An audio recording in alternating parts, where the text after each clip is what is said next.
ஓம் நமச்சிவாய சிவாய நம. அனைத்து தமிழ் உள்ளங்களுக்கும் கனிவான வணக்கங்கள். நாம் இந்த பதிவில் வாக்கிய பஞ்சாங்கத்தின்படி பெயர்ச்சியாகும் சனி பகவானால் உங்கள் வாழ்வில் உண்டாகும் நற்பலன்கள் என்ன என்பதனை பற்றியும், கெடுபலன்கள் ஏற்படுமாயின் ராசிக்காரர்கள் செய்ய வேண்டிய பரிகாரம் என்ன, வழிபட வேண்டிய தெய்வம் யார் என்பதனை பற்றியும் விரிவாக காண்போம். 9 கிரகங்களுமே குறிப்பிட்ட கால இடைவெளியில் நகரக்கூடியவைதான். ஆனாலும் சில கிரகங்களின் பெயர்ச்சி மட்டுமே பெரும் தாக்கத்தை ஏற்படுத்தக்கூடியது என்பதால் அவை மட்டுமே பிரதானமாக பார்க்கப்படுதுங்க. அந்த வகையில் இந்த விசுவாச வருஷத்தில் வாக்கிய பஞ்சாங்கத்தின்படி சனி பகவான் மாசி மாதம் 22ஆம் தேதி, அதாவது 6/3/2026 அன்று வெள்ளிக்கிழமை, பூரட்டாதி நட்சத்திரம் 3ஆம் பாதம் கும்பராசியில் இருந்து புரட்டாதி நட்சத்திரம் 4ஆம் பாதம் மீனராசிக்கு காலை 8:26 மணிக்கு பெயர்ச்சி ஆகிறாருங்க. இந்த பயிற்சியில் மகர ராசிக்கு முழுமையாக 7.5 சனி நீங்குதுங்க. கும்பத்துக்கு பாதச்சனி, அதாவது 7.5 சனியின் கடைசி சுற்று ஆரம்பமாகுதுங்க. அதே சமயம் மேசராசிக்கு 7.5 சனியின் தொடக்கமான விரயச்சனி ஆரம்பம் ஆகுதுங்க.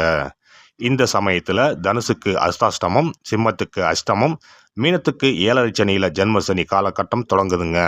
இந்த சமயத்தில் கடகத்துக்கு 9ஆம் இடத்துல பாக்கிய சனியாகவும், துலாம் ராசிக்கு 6ஆம் இடத்துல ருண ரோக சத்துரஸ்தானத்தில் வரக்கூடிய அமைப்பும் ஏற்படுதுங்க. அவருடைய 3, 7, 10ஆம் பார்வைகள் முறையே ரிஷபம், கன்னி, தனுசு ராசிகளில் பதியுதுங்க. இப்போது சனி பகவான் செல்லும் மீனராசி அவருடைய நட்பு வீடுங்க. அதோட அடுத்து வரக்கூடிய குரு பெயர்ச்சிக்கு பிறகு குரு பகவானின் 9ஆம் பார்வை மீனத்துல பதிய இருக்குங்க. இத்தகைய கிரக அமைப்புகள் மற்றும் சனி பகவான் மீனத்துல இருக்கக்கூடிய காலகட்டத்தில் ஏற்படக்கூடிய பிற கிரக பெயர்ச்சிகள், இப்படி எல்லாவற்றையும் கணக்கில் கொண்டே இந்த பலன்கள் தரப்பட்டிருக்கு. எந்த சமயத்திலும் நிதானம் தவறாமல் இருப்பது, நேர்மை, நியாயத்தை கடைபிடிப்பது, பெற்றோர் பெரியோரை மதிப்பது, இயற்கையை பேணி காப்பது, அவரவர் குல முறைப்படியான தெய்வ வழிபாடுகளை செய்வது, இதெல்லாம் எல்லோருக்குமே பொதுவான பரிகாரங்கள் ஆகும். உழைப்பு, நேர்மை, உடற்பயிற்சி, நல்ல எண்ணம், பக்தி மார்க்கம், இப்படி இருக்கிறவங்க யாரா இருந்தாலும் அவங்களுக்கு சனி பகவான் எப்போதும் நல்லதையே செய்வாருங்க. நடைபெறும் இந்த சனி பயிற்சியில் உங்கள் வாழ்வில் வளமும் நலமும் செல்வ செழிப்பும் பெற்று வாழ்வில் உயரிய நிலையை அடைய எல்லாம் வல்ல எம்பெருமானை வேண்டி விரும்பி கேட்டுக்கொள்கிறேன். விருச்சிக ராசி அன்பர்களே, சனி பகவான் உங்கள் ராசிக்கு 3, 4ஆம் இடங்களுக்கு உரியவர். இப்போதைய பெயர்ச்சியில் அவர் உங்கள் ராசிக்கு 4ஆம் இடமான கும்பத்தில் இருந்து 5ஆம் இடமான மீனத்திற்கு பயிற்சியாகிறார். அர்த்தாஷ்டம சனி விலகிறதுல ஒருவித நிம்மதிதான். அதோட அவர் பூர்வ புண்ணிய ஸ்தானத்திற்கு சென்றாலும் குலதெய்வத்தை கும்பிடுறதை வழக்கமாக கொண்டவங்களுக்கு நற்பலன்களே அதிகரிக்கும். அலுவலகத்தில் இதுவரை அடங்கியும் முடங்கியுமே இருந்த உங்கள் நிலை மாறும். திறமைக்கு உரிய ஏற்றமும் மாற்றமும் தொடர்ச்சியாக வரும். உடன் இருப்போரின் நட்பு மனதிற்கு மகிழ்ச்சி தரும். யாரோட தவறான யோசனையும் கேட்டு இருப்பதை விட்டு பறப்பதை பிடிக்க நினைக்க வேண்டாம். புதிய பணி வாய்ப்புக்காக காத்திருக்கவங்க அயல் நாட்டு வாய்ப்பு வந்தால் தயங்காமல் ஏற்றுக்கொள்ளுங்கள். அது உங்கள் எதிர்காலத்திற்கு நன்மை தரும். இல்லத்தில் இனிமை வெளிச்சம் பரவ தொடங்கும். உறவுகளிடையே உங்கள் செல்வாக்கு அதிகரிக்கும். தம்பதியரிடையே அந்யோன்யம் அதிகரிக்கும். பூர்வீக சொத்து சார்ந்த வழக்குகளில் வீண் பிடிவாதம் வேண்டாம். உறவுகள் யாரையும் பொது இடத்தில் வைத்து விளையாட்டாகவும் கிண்டல் செய்ய வேண்டாம். ஆடை ஆபரணம் சேரும். விடுபட்ட குலதெய்வ வழிபாட்டை செய்து முடிப்பது விசேஷங்களை அனுபவித்து வர செய்யும். வரவை சேமிக்க பழகுங்கள். அதிர்ஷ்டம் உங்கள் வீடு தேடி வர்றப்ப வீண் கௌரவத்தால் அதை விரட்டிவிட வேண்டாம். விட்டு கொடுத்து போனா நிம்மதி நிலைக்கும். செய்யும் தொழில் எதுவானாலும் அதில் உங்கள் உழைப்புக்கு ஏற்ற உயர்வுகள் கிடைக்கும். நேரடி கவனம் செலுத்தினால் இதுவரை முடங்கியிருந்த வர்த்தக சக்கரம் முழு வேகத்தில் சுழலத் தொடங்கும். கையெழுத்திட்ட காசோலைகள், வங்கிக் கடன் அட்டைகளை கவனமாக பயன்படுத்துங்கள். அரசியல் துறையினருக்கு ஆதரவு அதிகரிக்கும். அதே சமயம் மறைமுக எதிரிகளும் உருவாகலாம். செயல்களில் நேர்மையும் வார்த்தைகளில் நிதானமும் இருந்தால் உங்களை ஊரே பெருமையாக பேசும். பெண்கள் சிறப்பான எதிர்காலத்திற்கான அஸ்திவாரத்தை அமைத்து தரக்கூடிய காலகட்டம் இதுவாகும். குடும்பத்தில் குழப்ப சூழல் விலகி இனிமை இடம் பிடிக்கும்.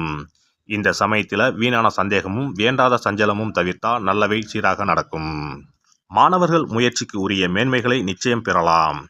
வீண் கேளிக்கைகளை தவிர்த்தால் விசேஷ நன்மைகளை பெறலாம். கலை படைப்பு துறையினருக்கு கணிசமான வாய்ப்புகள் வரும். சிலரோட வஞ்ச புகழ்ச்சி உங்களை சறுக்க வைத்து விடலாம். எச்சரிக்கையாக இருங்கள். பயணங்களில் வேகம் கூடவே கூடாது. வழிபாதையில் சுகாதாரம் இல்லாத உணவை தவிருங்கள். உடல் நலம் சீராக இருக்க தினமும் கொஞ்ச நேரமாவது உடற்பயிற்சி செய்யணும். பற்கள், எலும்புகள், காது, மூக்கு, தொண்டை உபாதைகள் வரலாம். இந்த சனிப்பெயர்ச்சி காலகட்டத்தில் ஒருமுறை வைத்தீஸ்வரன் கோவில் சென்று முத்துக்குமார சுவாமியை தரிசனம் செய்யுங்கள். செவ்வாய்க்கிழமைகளில் முருகனை கும்பிடுங்கள். உங்கள் வாழ்க்கை உன்னதமாகும். சிறப்பு தொகுப்பு: சனிப்பெயர்ச்சியால் ஏற்படும் பாதிப்புகளை சரி செய்யும் சக்தி மிக்க 10 பரிகாரங்கள். சனி பகவானுக்கு உரிய சனிக்கிழமைகளில் விரதம் இருந்து அவரை வழிபடுவது மகத்தான பரிகாரமாகும். இந்த விரதத்தில் மதியம் ஒருவேளை மட்டும் உணவு உட்கொள்ள வேண்டும். இயலாதவர்கள் பழம் மற்றும் எளிய உணவுகளை ஏற்கலாம். சனிக்கிழமை அன்று காலையும் மாலையும் குளித்து சனி பகவானை தொழ வேண்டும். மாலை நேரத்தில் சூரிய அஸ்தமனம் அடைந்த பிறகு சிவாலயம் சென்று வழிபட வேண்டும். விநாயகரை முறைப்படி வணங்கி ஆலயம் வலம் வந்து மூலவர் அம்பாளை தரிசித்த பிறகு நவகிரகங்களை வலம் வந்து வணங்க வேண்டும். சனீஸ்வரரை வணங்கி சனி காயத்ரி மந்திரத்தை 18 முறை கூறி மனதார வழிபட வேண்டும். பின்னர் நல்லெண்ணெய் ஊற்றி 5 அகல் விளக்குகள் ஏற்றி வைத்து வழிபட வேண்டும். சனீஸ்வரர் தனி சன்னதியில் இருந்தால் அந்த சன்னதியின் முன் நல்லெண்ணெய் தீபங்கள் 5 ஏற்றி வைத்து வழிபடுவது விசேஷம். அருகிலேயே கிழக்கு நோக்கி அமர்ந்து சனீஸ்வரனின் சுப அருள் கிடைக்க வேண்டும், சனிதோஷ பாதிப்புகள் அகல வேண்டும் என்று பிரார்த்தனை செய்து வரலாம். இயன்றவர்கள் அன்றைய தினம் மாற்றுத்திறனாளிகளுக்கு அன்னதானம் வழங்குவது விசேஷம். சங்கடகர சதுர்த்தி தினத்தில் விநாயகருக்கு 8 சிதறு தேங்காய்களை உடைத்து நெய் தீபம் ஏற்றி அர்ச்சனை செய்து வழிபட்டால் சனியின் பாதிப்புகள் குறையும். அதேபோல் வெள்ளிக்கிழமை தோறும் அதிகாலை நீராடி அருகம்புல் மாலை சாற்றி அரசமர பிள்ளையாரை சுற்றி வந்து முறையாக வழிபட்டால் சீரும் சிறப்பும் நாடி வரும். தோஷங்களை எல்லாம் போக்கும் சக்தி பிரதோஷ வழிபாட்டுக்கு நன்மை உண்டு.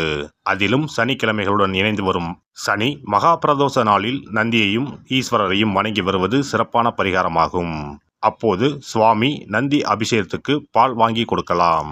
அது மட்டுமின்றி திருக்கோவில் விளக்கேற்ற எண்ணெய் வாங்கி கொடுப்பதும், சிவாலயங்களில் வில்வத்தலத்தால் அர்ச்சனை செய்து வழிபடுவதும் மிக உன்னதமான பரிகாரங்கள் ஆகும். பொதுவாகவே சனி பகவானின் தானியம் எள். அந்த எள் எண்ணெயில் அவருக்கு விளக்கு ஏற்றி வழிபடுவதால் நன்மைகள் பெருகும். சனிக்கிழமை விரதம் இருந்து எள் எண்ணெய் தேய்த்து ஸ்நானம் செய்து சனி பகவானுக்கு உகந்த எள் எண்ணெய் விளக்கிட்டு எள் சாதம் படைத்து சனிக்கவசம் ஓதி வழிபடுவது சிறந்த பரிகாரமாகும். வெள்ளிக்கிழமை இரவு எள் தானியத்தை கரும்பட்டு துணி அல்லது கருமை நிற காகிதத்தில் வைத்து மடித்து தலையணைக்கு கீழ் வைத்து படுத்து உறங்கவும்.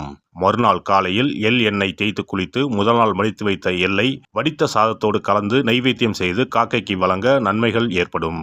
சனி தோஷங்களை போக்கி நன்மைகளை உண்டாக்கும் கண்கண்ட தெய்வம் ஆஞ்சநேயர். ஆகவே இயன்ற போதெல்லாம் அனுமனுக்கு வடைமாலை சாத்தி துளசி மாலை அணிவித்து வெண்ணெய் அர்ப்பணித்து வழிபட்டு வந்தால் சனிதோஷ பாதிப்புகள் நீங்கும்.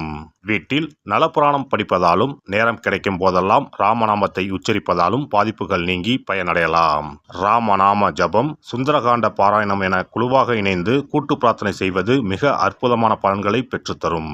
சனிக்கிழமைகளில் சனி பகவானின் அதிபதியான மகாவிஷ்ணுவை வணங்கி விஷ்ணு சகசரநாமம் அல்லது அனுமன் சாலிசா பாராயணம் செய்தால் எண்ணற்ற நன்மைகளை பெறலாம். நல்லெண்ணெய், உளுந்து, இரும்பு சட்டி ஆகியவற்றை ஏழை எளியோருக்கு தானம் செய்யலாம். அதேபோல் சனி ஆதிக்கம் செலுத்தும் பூசம், அனுசம், உத்திரட்டாதி ஆகிய நட்சத்திர நாட்களில் அன்னதானம் செய்வது சிறப்பு.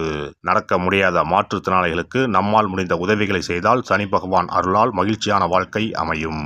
எல்லாம் வல்ல இறையருளால் நீங்களும் உங்கள் அன்பு குடும்பமும் உடல் நலம், நீலாயுள், நிறை செல்வம், உயர் புகழ், மெய்ஞானம் ஓங்கி வாழ்க வளமுடன்.